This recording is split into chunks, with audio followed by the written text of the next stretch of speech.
Hi అండి, అందరికీ నమస్కారం. ఇప్పటి వరకు మన కథలన్నీ ఆదరించినట్లు ఈ కథను కూడా ఆదరిస్తారని మనస్ఫూర్తిగా కోరుకుంటూ ఇక కథలోకి వెళ్ళిపోదాం. అలారం అప్పటికే 6వ సారి మోగింది. ఇంకా పడుకుంటే ఆఫీస్కి లేట్ అవుతుంది అని ఎలాగో అలా మెల్లగా లేచి నిల్చున్నాడు శ్రీధర్. లేవగానే తల దిమ్ముగా అనిపించింది. రాత్రి కొంచెం తక్కువ తాగితే బాగుండు అని అనుకున్నాడు అతను. టైం 8 దాటింది. 9 గంటలకల్లా ఆఫీస్లో ఉండాలి. బెడ్ పక్కన ఖాళీ సీసాలు, నమిలి పడేసిన నాన్ వెజ్ ఎముకలు చిందరవందరగా పడున్నాయి. నా కొడుకులు తాగడం వెళ్ళిపోవడం ఇదంతా ఎవరు సర్దుతారు అని అనుకున్నాడు అతను. తనకు ఉన్న క్లోజ్ ఫ్రెండ్స్ 2 మాత్రమే. వాళ్ళిద్దరికీ పెళ్లిళ్ళు కూడా అయిపోయాయి. శ్రీధర్ ఒక్కడే బ్యాచులర్ గా ఉంటున్నాడు. అందుకే వీకెండ్ రాగానే ముగ్గురు కలిసి శ్రీధర్ రూమ్ లో తాగుతుంటారు. చాలా రోజుల నుండి ఇది జరుగుతూనే ఉంది. అంతా సర్దేసి హడావిడిగా రెడీ అవటం మొదలు పెట్టాడు. శ్రీధర్ కి 33 ఏళ్లు. తన ఈడు వాళ్ళందరికీ పెళ్లిళ్ళైపోయి వారి పిల్లలు స్కూళ్ళకు కూడా వెళ్ళిపోతున్నారని తన తల్లి అప్పుడప్పుడు ఫోన్ చేసి బాధపడుతూ ఉండేది. తనకి పెళ్లి కావడానికి పెద్ద కారణాలేమీ లేవు. అందగాడు, మంచి ఉద్యోగం, పిలిచి మరీ పిల్లనిస్తాము అని చాలా సంబంధాలు వచ్చాయి. కానీ శ్రీధర్ ఇంట్రెస్టే చూపించలేదు. అసలు పెళ్లి గురించి శ్రీధర్ పెద్దగా ఆలోచించనే లేదు. కాలేజీ రోజుల్లో ఒక అమ్మాయిని ఇష్టపడ్డాడతను. అంటే 1 సైడ్ లవ్ అన్నమాట. ఆ విషయం ఆ అమ్మాయి చెప్పలేకపోయాడు పాపం. తర్వాత ఆమె పెళ్ళైపోయింది. దాని తర్వాత ఏ అమ్మాయిని చూడలేదు.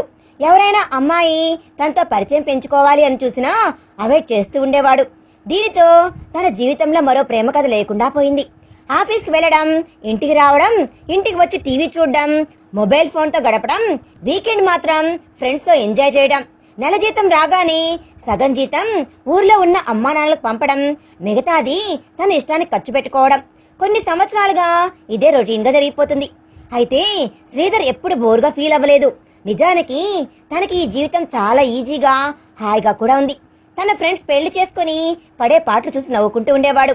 ఎందుకో ఇన్ని సంబంధాలు చూసినా ఏ అమ్మాయి కథకు నచ్చేది కాదు. తనకు ఎలాంటి అమ్మాయి కావాలో తనకే క్లారిటీ లేక అలాగే ఉండిపోయాడు అతను. ఆఫీస్కి ఇంకా 20 నిమిషాలుంది. బైక్ స్టార్ట్ చేసి రోడ్డు మీద పడ్డాడు. ఇంకో అరగంటలో ఆఫీస్లో ఉంటాడు అనగా బైక్ పైన వెళ్తుంటే ఏవేవో ఆలోచనలు. రోడ్డు మీద వెళ్తున్న జంటల్ని చూస్తుంటే మనసుకు బాధగా అనిపించింది. జీవితం చాలా రొటీన్ గా అనిపించింది అతనికి. ఇన్ని రోజులు బాగానే ఉన్నాను కదా, ఇప్పుడిప్పుడే ఏదో కోల్పోతున్నట్లుగా ఫీల్ కలుగుతూ ఉంది. ఇన్ని రోజులు ఇలా ఇంకే మార్పు తన జీవితంలోకి రాదా అనిపించింది. ఆఫీసు ఇల్లు, ఇల్లు ఆఫీసు, ఇంతేనా? ఎందుకో ఆఫీస్కి వెళ్ళబుద్దే కాలేదు ఆ రోజు. వెంటనే బైక్ సైడ్కి తీసుకొని హెచ్ఆర్ కి కాల్ చేసి ఆ రోజు హెల్త్ బాగోలేదని లీవ్ తీసుకున్నాడు. పక్కనే ఒక చిన్న టీ కొట్టు ఉంటే టీ తాగుతూ ఒక రాయి పైన కూర్చున్నాడు. ఆ టీ కొట్టు ముందు ఒక డిగ్రీ కాలేజ్ కూడా ఉంది. స్టూడెంట్స్ అందరూ అప్పుడే కాలేజీకి వెళ్తూ ఉన్నారు.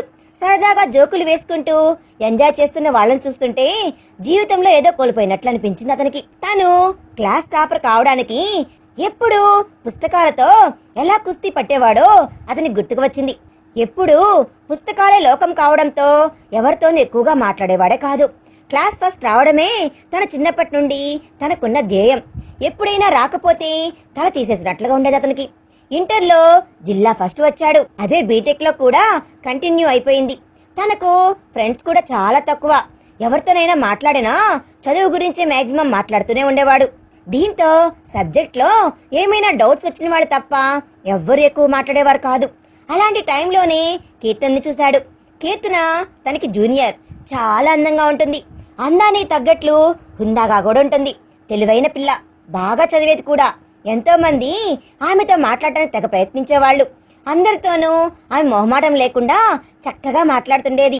ఆమె ముఖానికి చిరునవ్వు ఎప్పుడు అంటి పెట్టుకుని ఉండేది. అలా ఆమె అందరితోనూ కలుపుగోలుగా ఉండడం తనకు ఎంతో నచ్చేది. తను కూడా ఆమెలా ఉంటే ఎంత బాగుండో అనుకున్నాడు.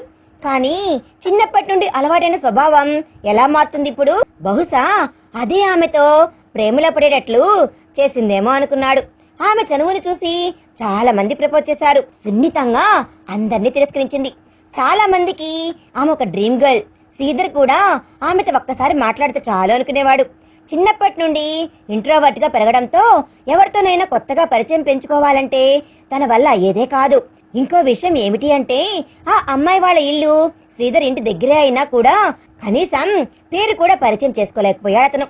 దూరం నుండి చూసి సంతోషపడటమే తప్ప తన చదువు, తన పుస్తకాలు అదే లోకం అతనికి. ప్రొఫెసర్ల చేత మాత్రం చాలా మంచివాడు అనిపించుకున్నాడు. తన క్లాస్మేట్స్ కొంతమంది ప్రేమలో మునిగి తేలుతూ ఉంటే తను కూడా ప్రేమ పొందగలిగితే ఎంత బాగుండునో అనుకునేవాడు తప్ప కనీసం తన ప్రేమ గురించి ఆమెతో చెప్పాలి అనే విషయం గ్రహించలేకపోయాడు. చెప్తే రిజెక్ట్ చేస్తుందేమో అన్న భయం కూడా. ఇలాగే 3 సంవత్సరాలు గడిచిపోయాయి. క్యాంపస్ ప్లేస్మెంట్స్ లో అందరికంటే ముందు తనకే జాబ్ వచ్చింది. అప్పుడు చెప్పాలనుకున్నాడు తన ప్రేమ గురించి. అప్పుడైతే ఒప్పుకునేందుకు ఛాన్సెస్ ఎక్కువ ఉంటాయేమో అనుకున్నాడు. కానీ తన దురదృష్టమో ఏమో కానీ అదే టైంలో ఆ అమ్మాయికి పెళ్ళైపోయింది. కొన్ని రోజులు ఆ బాధలోనే ఉండిపోయాడు అతను. ఇంకా ఆ ఏరియాలో ఉండలేక వేరే చోటికి వెళ్ళిపోయాడు. ఆ కాలేజ్ స్టూడెంట్స్ ని చూస్తుంటే ఆ రోజు తను ఏం కోల్పోయాడో అర్థమైంది. ఇప్పుడు చూడు నా పరిస్థితి బావిలో కప్పలా తయారైంది అని బాధపడ్డాడు. కనీసం అందర్లా పెళ్లి చేసుకోవాలన్నా భయపడే పరిస్థితి వచ్చింది. వచ్చే అమ్మాయి ఎలాంటిది వస్తుందో అని. ఏదైనా ఫంక్షన్కి వెళ్ళినా పెళ్ళెప్పుడు అనే మాటలు వినలేక చుట్టాలని కలవడమే మానేశాడు. ఊరికి వెళ్ళాలంటేనే భయమేస్తుంది అతనికి.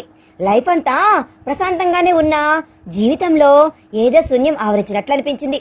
ఇంకా ఎన్ని రోజులు ఇలా? ఇప్పుడైనా తన జీవితంలో మార్పు రావాలి, అనవసరమైన భయాలన్నీ వదిలేయాలి అని నిర్ణయించుకున్నాడు అతను. వెంటనే ఇంటికి ఫోన్ చేసి పిల్లని చూడమని చెప్పాడు వాళ్ళ అమ్మకి. వారం రోజుల్లోనే మంచి సంబంధం వచ్చింది. అమ్మాయి బాగా చదువుకుంది, అందంగానే ఉంది, మంచి ఉద్యోగం కూడా చేస్తుంది. పైగా ఆమె తండ్రి చిన్నపాటి రాజకీయ నాయకుడు కూడా. ఆమెతో పెళ్లి చూపుల రోజు కొంచెం ధైర్యం తెచ్చుకొని ఒక అరగంటకు పైగానే మాట్లాడాడు అతను. ఒక అమ్మాయితో అంతసేపు మాట్లాడటం అదే ఫస్ట్ టైం. దీప్తికి నో చెప్పడానికి రీజనే దొరకలేదు అతనికి. అంత మంచి సంబంధం ఇంక దొరకదు అని చాలా మంది చెప్పారు. 1 నెలలో పెళ్లి ముహూర్తం కూడా వచ్చేసింది. నెంబర్లు ఎక్స్చేంజ్ చేసుకొని చాట్ చేయడం, అప్పుడప్పుడు కలుసుకొని మాట్లాడటం అన్నీ జరిగిపోతున్నాయి. అలాంటి సమయంలోనే ఒక అమ్మాయి తన ఆఫీస్లో జాయిన్ అయింది. ఆమెను చూడగానే శ్రీధర్ షాక్ అయ్యాడు. తను ఎవరో కాదు, బీటెక్ లో తను లవ్ చేసిన అమ్మాయి కీర్తన. అప్పుడు ఎలా ఉందో ఇప్పుడు అలాగే ఉంది. ఆమెను దూరం నుండి చూస్తున్నాడు గాని దగ్గరికి వెళ్లి పలకరించాలంటేనే ఏదో మొహమాటంగా ఉంది అతనికి. ఎందుకో ఆ రోజు తనకు పని చేయాలని కూడా అనిపించలేదు. కాఫిటేరియాలో కూర్చొని కాఫీ తాగుతూ ఏదో ఆలోచిస్తూ ఉన్నాడు. ఇంతలో కీర్తన వచ్చి తన ముందు కూర్చుంది. శ్రీధర్ అవాక్కైపోయి అలాగే చూస్తూ ఉండిపోయాడు. హాయ్, మీరు నన్ను గుర్తుపెట్టారా అని అంది నవ్వుతూ. ఆ అన్నాడు అయోమయంగా. I think you don't recognise me. యాక్చువల్ గా నేను బీటెక్ లో మీ జూనియర్ని. ఇంకో విషయం ఏంటంటే నేను మీ పక్క వీధిలోనే ఉండేదాన్ని. చాలా సార్లు మిమ్మల్ని పలకరించాలని చూసినా మీరు నన్ను అస్సలు పట్టించుకోలేదు. చదువులో మీరు టాపర్ కదా, ఏమైనా డౌట్స్ వస్తే అడుగుదాము అని ట్రై చేశాను. కానీ మీరు ఎప్పుడు బిజీగా కనిపించేవారు, అందుకే మిమ్మల్ని డిస్టర్బ్ చేయలేదు నేను అని చెప్పుకుంటూ పోతుంది కీర్తన. శ్రీధర్కి అది కలో నిజమో అర్థమే కావడం లేదు. ఛా, అప్పుడే ఆమెతో పరిచయం అయ్యి ఉంటే తన లైఫ్ వేరేలా ఉండేదేమో అనుకున్నాడు. అయినా అమ్మాయి పలకరించినా పట్టించుకోలేనంత ఏం వెలగబెట్టాను ఆ టైంలో అని తనను తానే తిట్టుకున్నాడు. ఇంతకీ మీరు నన్ను గుర్తుపట్టారా లేదా అని అడిగింది ఆమె. నాకు మాత్రం మిమ్మల్ని ఇక్కడ చూడగానే సర్ప్రైజ్ గా అనిపించింది. అందులోనూ మన టీంకి లీడర్ మీరే అంటగా, అందుకే కొంచెం పరిచయం చేసుకుందామనిలా అని అంది. కీర్తన కొంచెం ఎగ్జైటింగ్ గా అంది. గుర్తుపట్టాను, నా టీం అని తెలిసి నేనే మిమ్మల్ని పలకరిద్దామనుకున్నాను అని అన్నాడు శ్రీధర్ చిన్నగా. కీర్తన అమ్మయ్యా, ఇంక నాకు ఏ డోకా ఉండదు, అసలే కొత్త కదా, ఈ ఎన్విరాన్మెంట్ కి ఎలా అడ్జస్ట్ అవుతానా అనుకున్నాను. పైగా మీరే మా టీం లీడర్ కాబట్టి వర్క్ ప్రెజర్ కూడా ఉండదు అనుకుంటున్నాను. Of course I am a hard worker, మిమ్మల్ని ఏం ఇబ్బంది పెట్టనులేండి. ఇంకా ఎలా ఉన్నారు అంది. కీర్తన అలా నవ్వుతూ మాట్లాడుతూ ఉంటే అలాగే చూస్తూ ఉండిపోయాడు అతను. అప్పటికి ఇప్పటికీ ఆమె ముఖంలో చిన్న మార్పు కూడా లేదు. అదే ఎనర్జీ, అదే ఉత్సాహం, అదే చిరునవ్వు. ఏంటో ఆలోచిస్తున్నట్లున్నారు అని అంది. మిమ్మల్ని ఏమైనా డిస్టర్బ్ చేశానా అంది కీర్తన. అదేం లేదు, చాలా రోజుల తర్వాత మిమ్మల్ని చూసి కాఫీ అని నసికాడు శ్రీధర్. Cold coffee. శ్రీధర్ వెళ్ళి కాఫీ తీసుకుని వచ్చి ఆ ముందు పెట్టాడు. తాను కాఫీ సిప్ చేస్తూ ఉంది. హౌ ఈజ్ యువర్ ఫ్యామిలీ అన్నాడు. I mean your husband, children అని శ్రీధర్ మెల్లిగా అన్నాడు. ఆ ప్రశ్న అడగగానే కీర్తన ముఖం డల్ గా అయిపోయింది. కొంచెం సేపు మౌనం. తర్వాత అంది, ఐ ఆమ్ డివోర్స్డ్, పిల్లలు లేరు. అంతసేపు ఉరకలేస్తున్న గోదావరిలో ఉన్న ఆమె ఒక్కసారిగా గంభీరంగా ఉన్న సముద్రంలా మారిపోవడం చూసి శ్రీధర్కి ఏమనాలో అర్థమే కాలేదు. ఇంతలో దీప్తి నుండి కాల్ వచ్చింది. ఎందుకో ఫోన్ లిఫ్ట్ చేయాలి అనిపించలేదు అతనికి. కానీ పొద్దున్న చాట్ చేస్తూ లంచ్ టైం కాల్ చేస్తా అన్నాడు. లిఫ్ట్ చేయకపోతే బాగోదు అని లిఫ్ట్ చేసి కీర్తనాని ఎక్స్క్యూజ్ మీ అని అడిగి కొంచెం పక్కకు వెళ్ళి దీప్తితో ఏదో హడావిడిగా 4 మాటలు మాట్లాడి తిరిగి వచ్చి చూశాడు అతను. కీర్తన అప్పటికే అక్కడి నుండి వెళ్ళిపోయింది. శ్రీధర్ మూడు మొత్తం పాడైపోయింది. ఆ రోజు ఆఫీస్లో మొత్తం కీర్తన గురించే తన ఆలోచనలు సాగుతూ ఉన్నాయి. మరుసటి రోజు మీటింగ్ ఉండడంతో ఆఫీస్లో పని ఎక్కువగా ఉండడం వల్ల కీర్తన కనిపించినా పెద్దగా మాట్లాడలేకపోయాడు. ఆ రోజు సాయంత్రం లేట్ అయింది. పార్కింగ్ లాట్కి వెళ్లి బైక్ స్టార్ట్ చేయడానికి ప్రయత్నించాడు. ఎంతకే స్టార్ట్ కాలేదు. అలాగే దాంతో తంటాలు పడుతూ కొద్దిసేపు అలాగే ఉన్నాడు. ఇంకా లాభం లేదు అనుకొని క్యాబ్ బుక్ చేద్దాం అనుకొని మొబైల్ బయట తీశాడు. ఇంతలో వెనక నుండి కీర్తన వచ్చి ఎనీ ప్రాబ్లం అని అంది. అవునండి, బైక్ స్టార్ట్ కావడం లేదు అన్నాడు. ఈ మధ్య ట్రబుల్ ఇస్తుంది, మెకానిక్ చూపిద్దామనుకుంటే టైం దొరకట్లేదు అన్నాడు శ్రీధర్. పోనీ నా స్కూటీ మీద వస్తారా, మీ ఇల్లు నేను వెళ్లే దారిలోనే కదా అంటే నిన్ను చూశాను అంది. అంటే క్యాబ్ బుక్ చేద్దాం అనుకుంటున్నా, మీకెందుకు అనవసరంగా శ్రమ అన్నాడు. నాకేం శ్రమ లేదు, దారిలోనే కదా, మీకు ఇబ్బంది లేకపోతేనే అని అంది.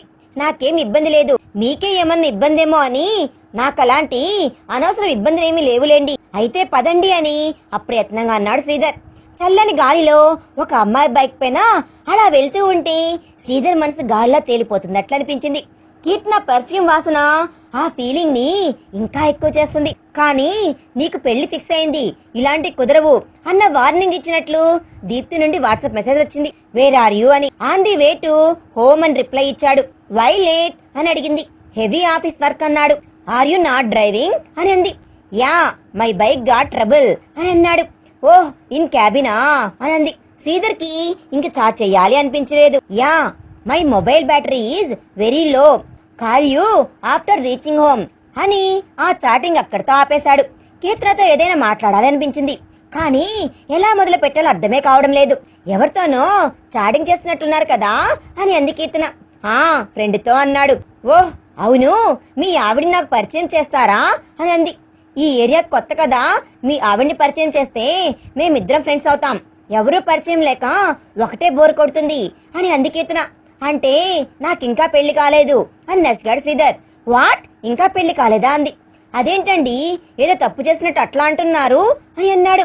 ఓహ్ సారీ, జనరల్ గా ఈ ఏజ్ వరకు అందరికీ పెళ్లిళ్ళు అయిపోయి పిల్లలు కూడా ఉంటారు కదా, అందుకే అలా అన్నాను అంది. అంటే చేసుకోవాలనిపించలేదు అందుకే అన్నాడు. మరెప్పుడు చేసుకుంటారు అంది. ఆల్రెడీ పెళ్లి సంబంధం కుదిరింది, నెక్స్ట్ మంత్ నా పెళ్లి అని అన్నాడు. హే కంగ్రాట్స్, అయితే మీ భార్యని నీ పెళ్లికి ముందే పరిచయం చెయ్యాలి అని అంది ఆమె. ఆ అలాగే అన్నాడు. నాకు ఎవరితోనూ మాట్లాడకుండా గమ్ముగా ఉండడం అంటే అస్సలు ఇష్టం ఉండదు, ఏదో ఒకటి వాగుతూనే ఉంటాను. చిన్నప్పటి నుండి నాకు ఇలాగే అలవాటైపోయిందిలేండి, మీకు కాబోయే ఆవిడ్ని పరిచయం చేస్తే కొంచెం రిలీఫ్ అవ్వచ్చు అంది. శ్రీధర్ స్కూటీ మిర్రర్లో కీర్తన ముఖం చూస్తూ ఆమె చెప్పేది వింటూ ఉన్నాడు. ఇంత మంచి అమ్మాయికి విడాకులు ఎందుకు తీసుకోవాల్సి వచ్చిందో అనుకున్నాడు. అడగాలా వద్దా అని కొంచెం సంశయించి నువ్వేమనుకోనంటే నేను ఒక విషయం అడగొచ్చా అన్నాడు శ్రీధర్. ఆ అడగండి అంది. మీరు విడాకులు ఎందుకు తీసుకోవాల్సి వచ్చిందో నేను తెలుసుకోవచ్చా అన్నాడు. మీకు ఇబ్బంది లేకపోతేనే చెప్పండి అని మొహమాట పడుతూ అన్నాడు. ఇబ్బంది ఏం లేదులే, ఈ పాటికి చాలా మందికి చెప్పానులే, నాకు అలవాటైపోయింది, రేపైనా మీకు చెప్పాల్సిందే కదా. నాకు పిల్లలు పుట్టరు, నా గర్భసంచిలో ప్రాబ్లం ఉండి దాన్ని తీసేశారు, అందుకే నన్ను విడిచిపెట్టి వేరే అమ్మాయిని పెళ్లి చేసుకున్నాడు. మా అత్తమామలు కూడా ఆయనకి సపోర్ట్ చేశారు, ఇంకేం చేస్తా అని అంది. అదేం నాకు పెద్ద ప్రాబ్లంగా అనిపించట్లేదే, పిల్లల కోసం చాలా సైంటిఫిక్ మెథడ్స్ కూడా ఉన్నాయి కదా అని అన్నాడు. పెద్ద ప్రాబ్లం కాదా, ఇవాళ రేపు ఎంత సిల్లీ రీజన్స్ విడాకులు తీసుకుంటున్నారో తెలుసా, వాటితో పోలిస్తే నాది పెద్ద ప్రాబ్లమే అంది. అయినా మీ హస్బెండ్ కి మీ మీద లవ్ ఉంటే అది పెద్ద ప్రాబ్లం కాకపోయి ఉండేది అన్నాడు. లవ్వా అని నవ్విందామె. ఏమైంది, లవ్ అంటే నవ్వొచ్చింది, నాకు చాలా మంది లవ్ ప్రపోజ్ చేశారు, నేను ఎవ్వరిని యాక్సెప్ట్ చేయలేదు. కాలేజీలో ఉండగానే మంచి సంబంధం అని నాకు మా వాళ్ళు పెళ్లి చేశారు. ఆయనకి బిజినెస్, ఫ్రెండ్స్ తప్ప ఏమీ పట్టేదే కాదు. ఇంట్లో ఫ్రిడ్జ్, టీవీ, ఏసీ ఎలాగో అలాగే నేను కూడా ఒక వస్తువుని అతనికి. బైక్ వేగం పెంచింది తను. ఒక అపురూపమైన అందమైన అమ్మాయిని ఇంట్లో పెట్టుకొని ఆమె విలువ తెలుసుకోలేకపోయాడు వెధవా అని అనుకున్నాడు మనసులో. ఎంతో మంది కలలు రానివి ఇంట్లో పెట్టుకొని ఒక వస్తువుగా చూశాడా?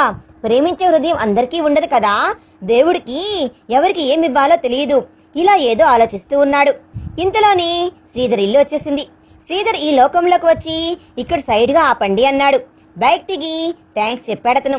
సారీనా, పర్సనల్ విషయాలు చెప్పి బోర్ కొట్టించాననుకుంటా అని నవ్వుతోంది కీర్తన. అదేం లేదు అని అన్నాడు ఆమె నుదురు మీద చిరు చెమటను చూస్తూ. స్ట్రీట్ లైట్ వెలుతురులో మెరుస్తున్న ఆ చెమట బిందువులు ముచ్చాలా అనిపించాయి తనకు. Okay bye, good night, bike reverse చేస్తూ అంది తను. గుడ్ నైట్ అని కీర్తన వెళ్ళిపోతుంటే అలాగే చూస్తూ నిల్చున్నాడు. రాత్రంతా శ్రీధర్కి అస్సలు నిద్ర పట్టలేదు. దీప్తి ఫోన్ చేసినా లిఫ్టే చేయలేదు. ఇదేంటి, తను కీర్తనతో మళ్ళీ ప్రేమలో పడిపోతున్నాడా? ఈ టైంలో ఇది కరెక్టేనా? అందరూ ఏమనుకుంటారు? అందరి గురించి వదిలేసినా దీప్తి తెలిస్తే తన గురించి ఏమనుకుంటుంది? ఇలా రకరకాల ఆలోచనలు ఉండిపోయాయి అతనికి. రోజులు గడుస్తున్న కొద్దీ శ్రీధర్కి భయం పెరగడం మొదలైంది. కీర్తన తన జీవితంలోకి రాకపోతే దీప్తినే పెళ్లి చేసుకునేవాణ్ణి కదా అని సర్దు చెప్పుకుందాం అనుకున్నా, దేవుడే తన కోసం కీర్తనాని తన ఆఫీస్కి పంపాడు అని మనసు మళ్ళీ మళ్ళీ చెప్తూ ఉంది. ఇంకా ఏదో వాడు తేల్చుకోకపోతే జీవితాంతం బాధపడాల్సి వస్తుంది అని నిర్ణయించుకున్నాడు. ఆ రోజు ఆదివారం కావడంతో తీరిగ్గా వరండాలో కూర్చొని పేపర్ చదువుతూ ఉన్నాడు శ్రీధర్. అప్పుడప్పుడు పిచ్చుకలు శబ్దం చేస్తూ ఉండడంతో అటువైపు చూస్తూ ఉన్నాడు. 2 పిచ్చుకలు గోడ మీద కూర్చొని సరదాగా సరసాలు ఆడుకుంటూ ఉన్నాయి. వాటినే కొద్దిసేపు చూసి పేపర్ పక్కన పడేసి ఇంట్లోకి వెళ్ళాడు. ఆమె వంటగదిలో కూరగాయలు తరుగుతూ ఉంది. నుదుటిపై చెమట వస్తూ ఉంటే ముంగుర్లని వెనక్కి సరి చేసుకుంటూ ఉంది.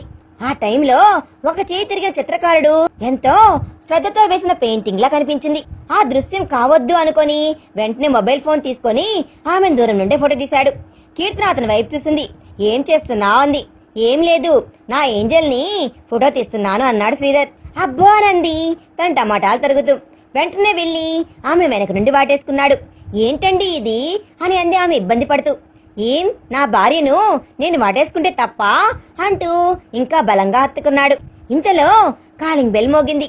ముందు ఎవరొచ్చారో చూసిరండి అని కీర్తన అనడంతో వెళ్లి డోర్ ఓపెన్ చేశాడు. ఎదురుగా దీప్తి నిల్చొని ఉంది. లోపలికి రావచ్చా అంది దీప్తి. ఆమె వెనకాలే ఇంకో అబ్బాయి కూడా ఉన్నాడు. ప్లీజ్ కమిన్ అంటూ లోపలికి ఆహ్వానించాడు శ్రీధర్. కీర్తన కూడా వారిని చూసి హాల్లోకి వచ్చి దీప్తిని విష్ చేసి కూర్చోబెట్టింది. తిను, సురేష్, నెక్స్ట్ వీక్ మా మ్యారేజ్ ఉంది, మీరిద్దరు తప్పకుండా రావాలి అంటూ పెళ్లి పత్రిక తీసి వారి చేతిలో పెట్టింది దీప్తి. ఓహ్ కంగ్రాట్స్, తప్పకుండా వస్తాం అని అంది కీర్తన. కొద్దిసేపు మాట్లాడాక వాళ్ళిద్దరు వెళ్ళిపోయారు. దీప్తి చాలా మంచమ్మాయి కదండి, నా వల్ల తన పెళ్లి ఆగిపోయినా అవేమి మనసులో పెట్టుకోకుండా తన పెళ్లికి ఇన్విటేషన్ తెచ్చి ఇచ్చింది అని అంది కీర్తన. అవును అని అన్నాడు శ్రీధర్. ఆ రోజు కాఫీ షాప్ లో జరిగింది గుర్తు తెచ్చుకుంటూ పెళ్లి 10 రోజులు ఉంది అనగా దీప్తిని ఒక కాఫీ షాప్ లో కలిసి కీర్తన గురించి చెప్పాడు శ్రీధర్. తన కాలేజీ రోజుల్లో ఎంతగా ఆమెను ఆరాధించాడో, ఆమె జ్ఞాపకాల్లో వేరే ఆమెను ఎందుకు తన జీవితంలోకి ఆహ్వానించలేకపోయాడో, ఇప్పుడేం జరుగుతుందో అంతా పూసిగుచ్చినట్లుగా చెప్పాడు. వేరే అమ్మాయి అయితే ఎంత రచ్చ చేసేదో తెలియదు, కానీ దీప్తి మాత్రం శ్రీధర్లో ఉన్న నిజాయితీని చూసి అతన్ని అర్థం చేసుకుంది. నెలకో అమ్మాయిని ప్రేమించే ఈ రోజుల్లో అన్ని సంవత్సరాలు ఒకే అమ్మాయిని తలుచుకొని ఉండటం ఆశ్చర్యంగా అనిపించింది తనకు. ఆ టైంలో తనకు గుర్తొచ్చిన ఒకే ఒక వ్యక్తి సురేష్ గుర్తుకు రాకపోయి ఉంటే బరస్ట్ అయిపోయి వేరేలా ప్రవర్తించేదేమో. సురేష్ కూడా 6 సంవత్సరాల నుండి తనకు ప్రపోజ్ చేస్తూనే ఉన్నాడు, కానీ ఎప్పుడు ఇబ్బంది పెట్టేలా ప్రవర్తించలేదు అతను. సురేష్ ఇల్లు వాళ్ళ వీధి చివరిలో ఉండేది. మొదట్లో ఆటో నడుపుతూ ఉండేవాడు. అక్కడే అతనితో పరిచయం అయింది. తర్వాత కార్ను కొనుక్కొని క్యాబ్గా నడిపాడు. ఇప్పుడు సొంతంగా 4-5 కార్ల వరకు కొని క్యాబ్లకు రెంట్కిస్తున్నాడు. కష్టపడి తత్వం కలవాడు. పైగా ఏ చెడు అలవాట్లు లేవు. నీ ఇన్స్పిరేషన్తోనే జీవితంలో పైకి రావాలని నిర్ణయించుకున్నానని ఎప్పుడు చెప్తుండేవాడు. దీప్తి IIMలో MBA చేసింది. పెద్ద కంపెనీలో మంచి పొజిషన్లో ఉంది. దాంతో సురేష్ తన స్టేటస్ సరిపోడేమో అని దూరంగా పెట్టింది అతన్ని. అయినా ఈ ప్రేమల దోమలు వేరే బెటర్, చాయిస్ దొరికేంత వరకే అన్న అపోహలోనే ఉండేది తను. ఇప్పుడు అతని ప్రేమలో నిజాయితీ తెలుస్తుంది ఆమెకి. సిన్సియర్గా ప్రేమించే వాళ్ళు ఈ జనరేషన్లో కూడా ఉంటారు అని అర్థమైంది తనకి. ఆమె మనసు కొంచెం తేలికైనట్లుగా అనిపించింది. ఇంతకీ ఆమెకి ఈ విషయం చెప్పావా లేదా అని అంది శ్రీధర్ వైపు చూస్తూ దీప్తి. లేదు అని అన్నాడు శ్రీధర్. ఆమెకు చెప్పకుండానే నాతో పెళ్లి క్యాన్సిల్ చేయాలనుకుంటున్నారా అని అంది. ఆమెను మనసులో పెట్టుకొని మిమ్మల్ని పెళ్లి చేసుకోవడం కరెక్ట్ కాదనిపించింది అన్నాడు శ్రీధర్. ఆమె ఒప్పుకోకపోతే అని అంది. అదంతా నేను ఆలోచించలేదు అని ఎటో చూస్తూ అన్నాడు శ్రీధర్. అయితే ఫోన్ చేసి వెంటనే ఆమెను ఇక్కడ రమ్మనండి అని అంది దీప్తి కొంచెం గట్టిగా. శ్రీధర్ భయంతో ఎందుకు అని అన్నాడు. ఎందుకో తర్వాత చెప్తా, ఏం భయపడకండి, ముందు ఫోన్ చేయండి, అట్లీస్ట్ ఆమెను నాకు పరిచయమైన చేయరా అని అనడంతో తప్పక కీర్తనకు ఫోన్ చేసి ఆ కాఫీ షాప్కి రమ్మన్నాడు. అరగంట తర్వాత వచ్చింది కీర్తన. దీప్తి తనను తాను పరిచయం చేసుకొని ఆ విషయం ఈ విషయం మాట్లాడుతూ శ్రీధర్ కీర్తనను ప్రేమిస్తున్న విషయం మెల్లగా చెప్పింది. కీర్తన ఒక్కసారిగా ఆశ్చర్యపోయింది. తర్వాత దీప్తినే కాలేజీ రోజుల నుంచి జరిగిందంతా కీర్తనకు అర్థమయ్యేలా చెప్పింది. శ్రీధర్ టెన్షన్ పడుతూ కూర్చున్నాడు. ఒక అమ్మాయికి అంతగా ప్రేమించే మగాడు దొరకడం కన్నా ఇంకా ఏం అదృష్టం ఉంటుంది అని అంది దీప్తి. కానీ నాకు పిల్లలు పుట్టరు, ఆ విషయం తెలుసుగా అని అంది కీర్తన బాధపడుతూ. పిల్లలు కాకపోతే ఏం, నిన్నే చిన్న పిల్లలా చూసుకుంటాడు, అంతగా కావాలంటే దత్తత తీసుకోండి, లేదా వేరే విధంగా అయినా ట్రై చేయండి, తప్పేం లేదు అని అంది దీప్తి కీర్తన చేయబట్టుకొని. కీర్తన కళ్ళల్లో నీళ్లు నిండిపోయాయి. తన మనసులోని మాటని దీప్తి చెప్తూ ఉంటే ఆశ్చర్యపోయాడు శ్రీధర్. నువ్వేమైనా చెప్పాలనుకుంటున్నావా అంటూ శ్రీధర్ వైపు తిరిగింది దీప్తి. కొంచెం సేపు మౌనం తర్వాత శ్రీధర్ ధైర్యం తెచ్చుకొని, కీర్తన, నిన్ను నా ఇంట్లో వస్తువులా కాదు, నా జీవితంలో వెలుగులా చూసుకుంటాను, నిన్ను బాగా చూసుకుంటానన్న నమ్మకం నాకుంది, అదే నమ్మకం నీకు కూడా కలిగేలా చూసుకుంటా అప్రయత్నంగా మాట్లాడేశాడు. దీప్తి కీర్తన వైపు తిరిగి, ఒక ఆడదాని మనసు ఆడదే అర్థం చేసుకుంటుంది అంటారు, కానీ మగాడి మనసు కూడా ఆడదే అర్థం చేసుకుంటే ఆమె జీవితం ఇంకా బాగుంటుంది. నా పెళ్లి గురించి ఆలోచించకు, మా నాన్నకు నేనంటే చాలా ఇష్టం, ఆయన్ని కన్విన్స్ చేయడం నాకంత పెద్ద విషయమేం కాదు. శ్రీధర్, నీకు మంచి మ్యాచ్, ఆలోచించుకో అంటూ లేచి ఆల్ ద బెస్ట్ అంటూ ఇద్దరికి షేక్ హ్యాండ్ ఇచ్చి అక్కడి నుండి వెళ్ళిపోయింది దీప్తి. కొన్ని రోజులకి కీర్తన శ్రీధర్తో పెళ్లికి ఓకే అని చెప్పింది. అదంతా గుర్తు తెచ్చుకుంటున్న శ్రీధర్ దీప్తి లాంటి మంచి అమ్మాయిలకి అంతా మంచి జరగాలి అని మనస్ఫూర్తిగా కోరుకుంటూ, ఇందాక ఎక్కడో ఆపాం అంటూ కీర్తనను గట్టిగా వాటేసుకున్నాడు. ఈ కథ మీకు నచ్చితే ప్లీజ్ లైక్ చేసి మీ విలువైన అభిప్రాయాన్ని కామెంట్ రూపంలో తప్పకుండా తెలియజేయండి. కొత్త వారు మన ఛానల్ చూస్తున్నట్లయితే సబ్స్క్రైబ్ చేసుకోండి. Thanks for watching.